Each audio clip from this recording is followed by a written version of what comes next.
Entertaining you guys is actually the last thing to do on his bucket list, so enjoy your welcome to the stage. Say Kendall.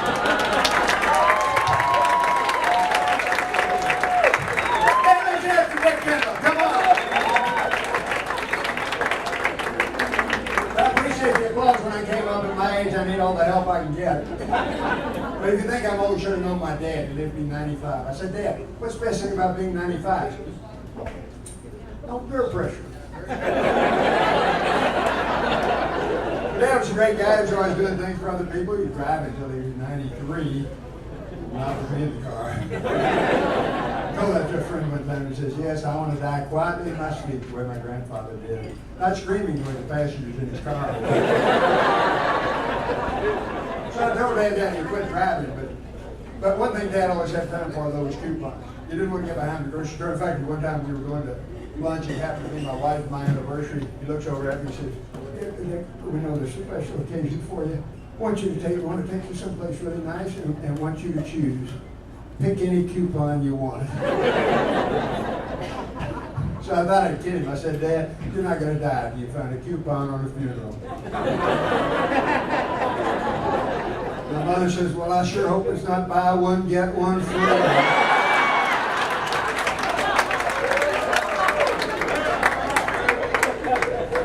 To show you what kind of sense of humor she had, several years later, Dad died a few months before she did. We got to funeral, made the arrangements, wrote out the check for Dad's funeral. She took one look at that check and said, gee, I wish she'd found that coupon. Well, I've been having a little trouble getting started as a young comic. No, but my friends tell me what the problem is. I know you've noticed, but I'm distinguished. And I can't help it. I don't look this way because I want to. I've always looked this way. When I was a little kid, the other kids would be out playing ball. I'd be sitting around the house looking distinguished. One Halloween, my friend went as Batman. I dressed as Alfred the butler. Of course, then I got older and my sideburns turned gray. Of course, now it's all turned loose. And, you know, they say if you get bald up here, you're a thinker. If you get bald back here, you're a lover. You get bald both places, you just think you're a lover. Some of you guys should not be laughing at that. I started doing stand-up comedy professionally the first time back in 1984. The main reason for that was 1983. Remember had one of those bad years? It was a bad year for me. Started wearing glasses for the first time, made me feel older. Got divorced after 25 years of marriage, and I had a root canal. Actually, after the divorce, the root canal was almost fun. Only took an hour. They gave me laughing gas for the pain, and didn't have to pay alimony to my dentist. But you know, it's been a long time now. I'm beginning to see my ex-wife in a little better light. I can appreciate some of the good things about her. For one thing, she was a great housekeeper. She really was. So when we got divorced, she kept the house.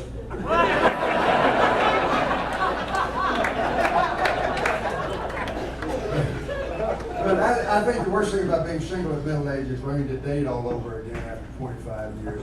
And I want you to know I was a gentleman about it. I was not looking for a slam, bam, thank you, ma'am type relationship. Had a couple of days looking for a stick stir, thank you, sir.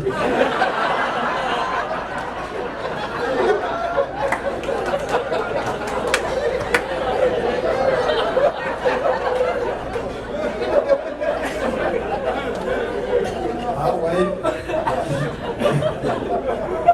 But I tried everything to dating you. I tried dating younger women, but I got tired of explaining World War II to my kids. But I had one night, bless her heart, she really tried. She asked questions like, who won? But I couldn't remember. I lied and said Argentina. And I tried dating older women. I had one that had to get up every few minutes and stomp her foot to get the circulation going. I called her Thumper. I think the worst thing about dating in middle age are the singles bars. Don't go to this place. They got language all day long. They always ask what your sign is. I'm a Pisces with Gemini rising, Gemini twin, so I'm playful. Pisces a fish, so I swim with the flow. How about you? I've got a 2-for-1 coupon at the Red Lobster. My father is red rising from his grave. No, then the women always ask the men what kind of car they drive. Of course, I'd lose it completely when I said a Plymouth. I don't want to knock a Plymouth. Plymouth's a good car, but it's kind of like making love to an ugly woman. Gets you where you want to go, but you don't brag about it.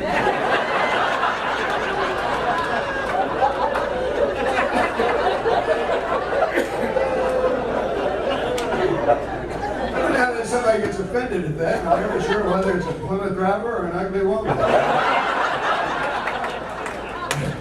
An ugly woman that drives a Plymouth. But you know, I got out of comedy for a while, got back into it about 7 or 8 years ago, and I've been doing pretty well. My career's been doing good. I've been out in Las Vegas and working at a comedy club. Yeah.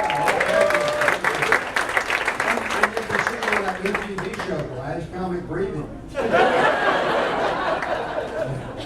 And then I've done cruise ship comedy. How many have been on cruise? By applause. Let's hear it. Have you been on cruise? Yeah, okay, well. You all worry about the seasickness problem on the cruises, but I never get sick, and you folks know why. I never want to get my face that close to the vacuum toilet. You haven't been on a cruise, y'all got vacuum toilets, they'll suck your lips right on down. You enjoy the buffet? I don't know, a cruise ship toilet. But I don't trust those toilets. For one thing, there are a couple of people I didn't see after the first day. And little people, I think the toilets got them.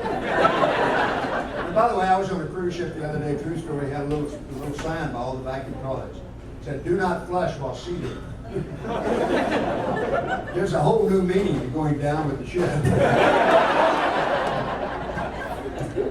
But I'll warn you, if you go on a cruise, the water in the toilets is seawater. You don't know what's in that water, maybe sharks in there.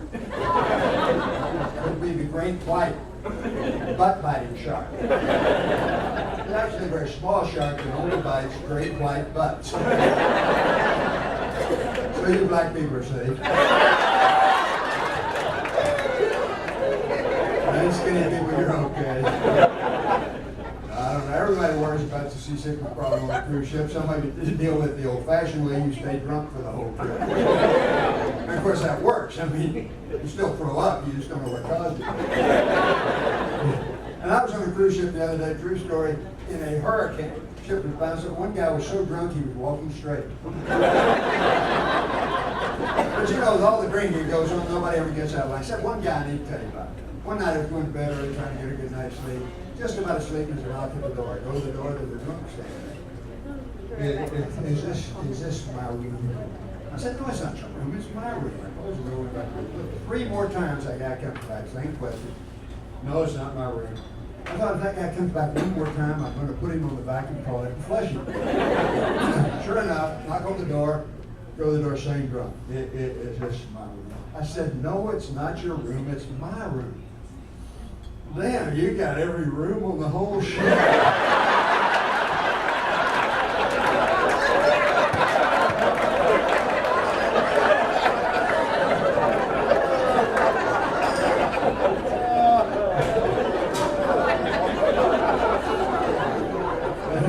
And I can relate to that from both sides of the door. Well, I don't drink anymore myself. I don't drink any of that. And I don't do drugs at my age. I get the same effect standing up real fast.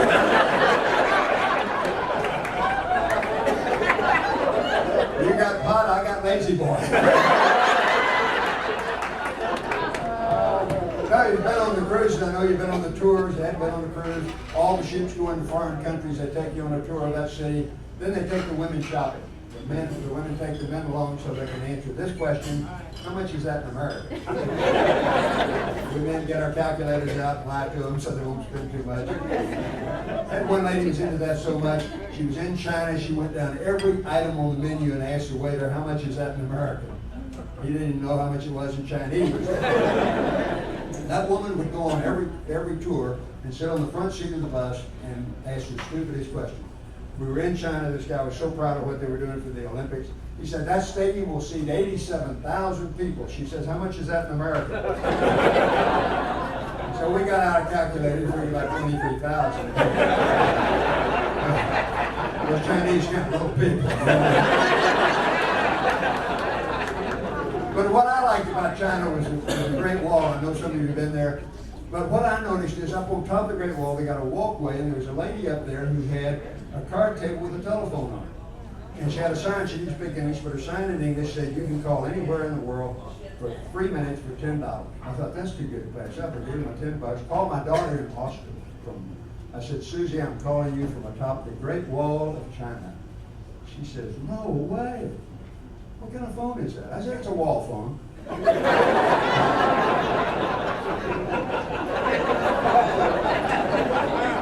Oh, you're my crowd. Don't encourage you. Don't encourage you. It's a great long way to go for a pun. But it gets worse. I was in San Francisco. We were going on a tour there, and they got these little pointy-winged seabirds that walk everywhere. They're just all in your way all the time. I asked the tour guide, I said, what kind of bird is that? He said, it's a tern, T-E-R-N, tern. Now, don't give a line like that to a comic. You got two birds walking side by side. You got a left turn, you got a right turn. Two thieves are stealing the bird. One of them goes in where they're roosting, steals the bird. The other one goes in. They're taking turns. And my favorite, though, is the bird goes out behind the restaurant. They've thrown out some apples. Sat in the sun all day, became alcoholic. The bird eats them until he gets drunk, falls over on his back. And then, of course, there's an apple turnover. But you know, politicians like puns. This is one of my favorites. It happened several years ago.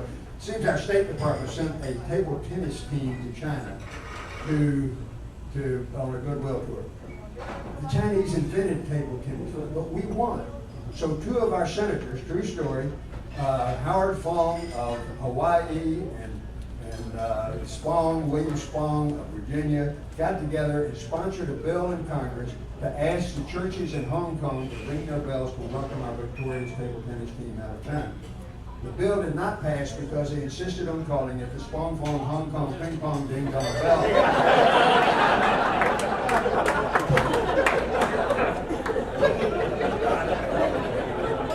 Now, if you want to go home and tell your kids that, practice. Okay.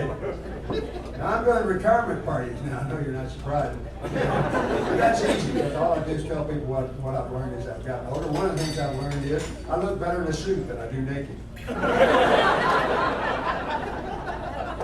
Another thing I've learned is if you're over 40, don't make love with your bifocals on. There's a reason why God took that close-up vision.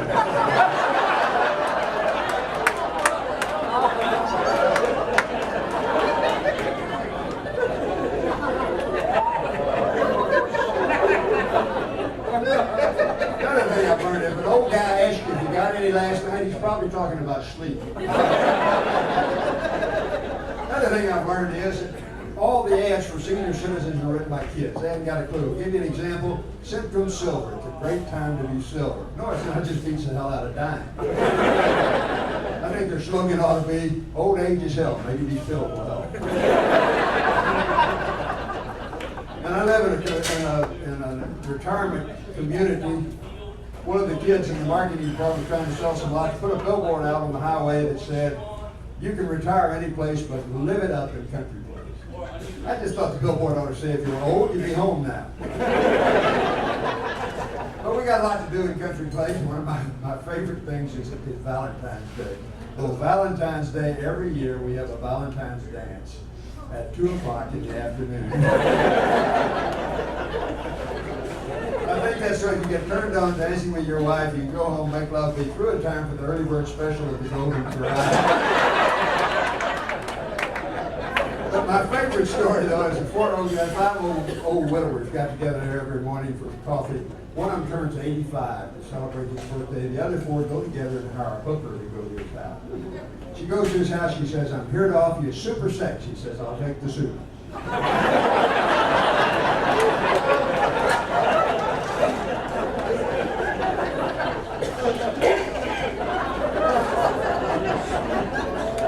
told that to an 82-year-old friend of mine the other day. Said she didn't come to my house. So there is hope, and it's called Viagra. I don't take Viagra myself. I take Viatrain. That's half Viagra and half tranquilizer. Makes you want it, but if you don't get it, you really don't get it.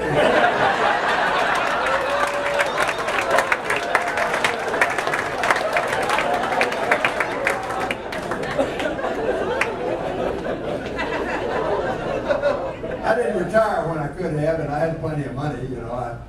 In fact, it's before the crash of '08, you remember that? I had enough money to live comfortably the rest of my life. I still do, I just have to die a lot sooner.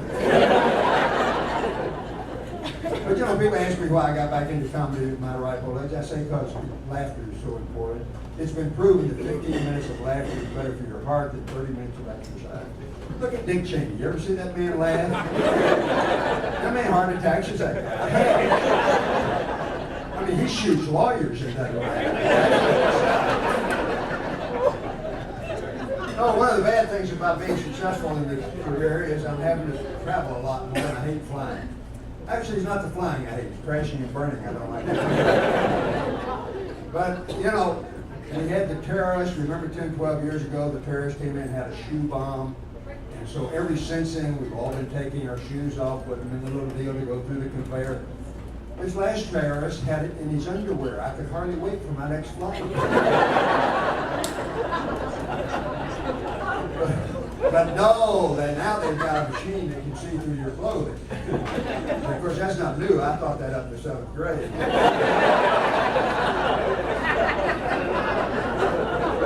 But I went out, not long ago, I was going to Honduras. You fly from here to there on SASA, S-A-H-S-A, the official airline of Honduras. They fly you from here to there on a 737, but once they get you in their territory, you're flying at DC-3. Folks, that plane was old in World War II. But I'm landing, and the true story, I was standing on a dirt runway waiting to get on this DC-3 that had SASA on the tail. A lady in front of me lived there. I said, by the way, what does SAHSA stand for? She said, stay at home and stay alive. But I got on the plane anyway, which says a lot for Honduras tequila.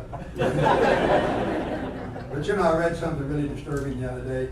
It said that less than 75% of Americans fasten their seatbelt in cars where it's been proven it will save your life. 100% of the passengers on the plane have fastened their seatbelt where it won't do you one damn good. But we tighten them down, don't we? I get mine so tight, I think if we hit a mountain, only the top half of me would go out through. You know, out through the cockpit, that little room where the pilots have their AA meeting.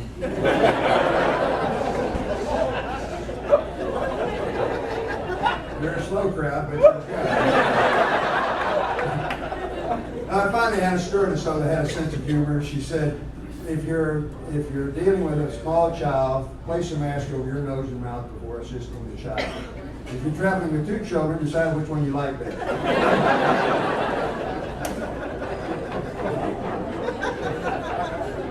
People ask me where I get my material. I say I just look for stupid stuff, and it's everywhere.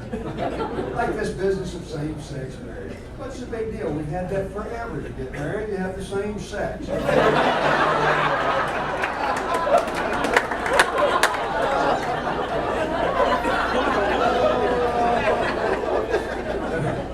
by the way, Obama, you know, has come out in favor of same-sex marriage. So they asked Mitt Romney, but he's a Mormon. I believe that marriage should be between one man and one woman. One woman. One woman.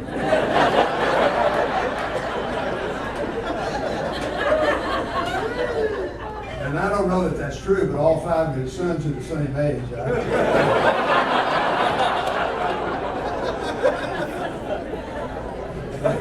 And by the way, speaking about stupid stuff in politics, I miss Sarah Palin. I don't know what you think about her politics, but that's a good looking woman. I can watch her on TV for a few minutes. I'm wanting to do to her what the Democrats, the Republicans have been doing to this country for the last 20 years. Matter of fact, I did that to that joke. It was a good one.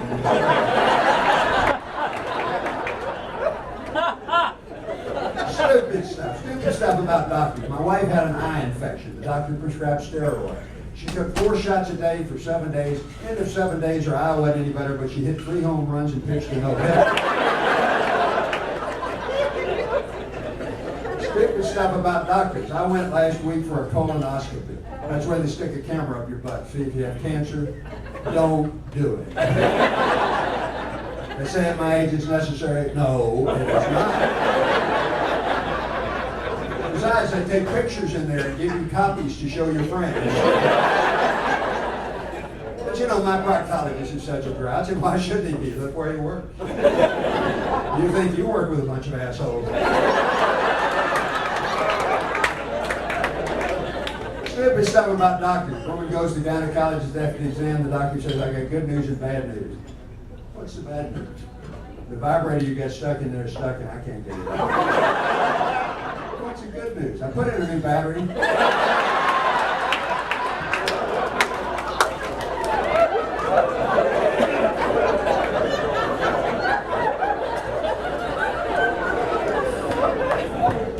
Stupid stuff. My friend got arrested for having sex with a mannequin. I said, that's not against the law. He said, during store hours.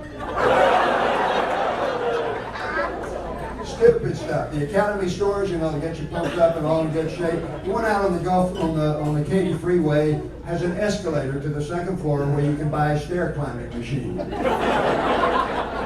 I can't go in that place myself. I'm in the fitness protection program. My attitude about exercise is no pain, no pain. It works for me. Stupid stuff about tattoos. Now I know some of you got tattoos and they're not stupid, but when I was a kid, tattoos usually had to do with World War II and a hell of a lot of alcohol. Not everybody's got it. And the kids call them tats. I think that's so they can save time on their text messages. You know, you got time to sit 3 hours in excruciating pain in a tattoo parlor. You got time to put 2 more O's on your text. I had a lady come into one of my shows, sat right down here in the front. She had tattoos up one arm, across both breasts, and down the other arm. She had on kind of a low-cut dress. She caught me looking. Had to say something, so I said, nice tats.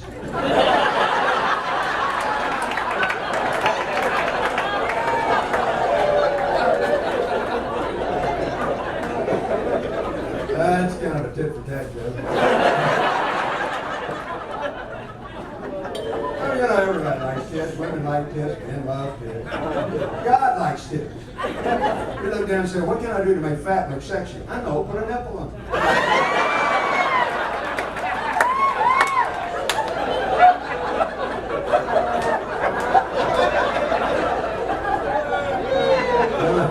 I'm going to mess up some foreplay in some homes tonight. Don't wear your bifocals. Stupid stuff in the newspaper. This is in the Houston Chronicle not too long ago. Seems our sister city of Freeport down here decided to set aside a section of the old downtown area for sexually oriented businesses. They had a hearing on the ordinance. The newspaper sent a reporter down. Here's some of what was said at the hearing. The lady said this. She said, I don't like these sex businesses, but they do pay taxes. I don't like sex, but if you're going to be crammed down my throat, at least we can use the money.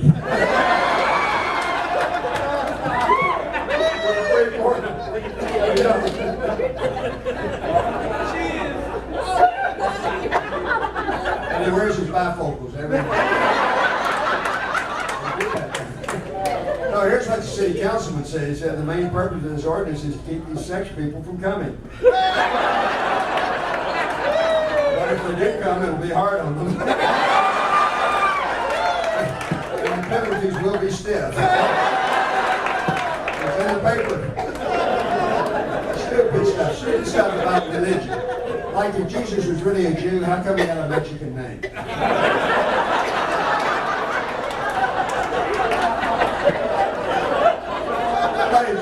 Somebody at your table not laughing, you know what say Jesus. I love that joke because I get to offend 3 groups with one shot. Jews, the Christians, and the Mexicans. Since most Mexicans I know are Christian, I got you twice. I tell you, by applause, do you have any Hispanics in the room tonight? Okay, very good. No, but you notice I said Hispanics. We can't say Mexicans anymore because we've got Central America, South America, everywhere except Brazil. In Brazil, they speak Portuguese. They're so snooty about that. I had one of them tell me, he says, you know, over half the people in South America speak Portuguese. I said, so? Over half the people in the United States speak Spanish.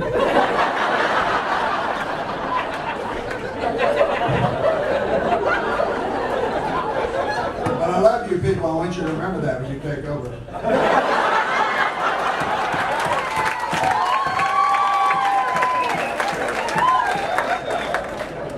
more Mexicans here.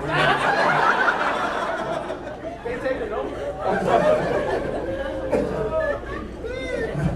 Okay, so before we get to more stupid stuff, we got to tell you about something that is not stupid. It's a CD of mine. If you, I'll be selling right down here at the table somewhere if we got a table. I'll be selling these, and I've got CDs if you want to listen to them in the car. Same show. They're both $10. Got a DVD if you want to watch it at home. CD if you want to see it here in the car. Don't put the DVD in the car stereo. Money back for that deal. If you don't want to buy anything, don't just walk out, you know, like, hope you didn't see me. Say something nice, whatever. One more stupid stuff. Do you realize in another 40 or 50 years, we're going to have little old ladies in nursing homes named Bambi and Heather? She'll have a tattoo on her left breast. It used to be a cute little unicorn. Now it's just a giraffe with a horn. Thanks, I'm Kendall.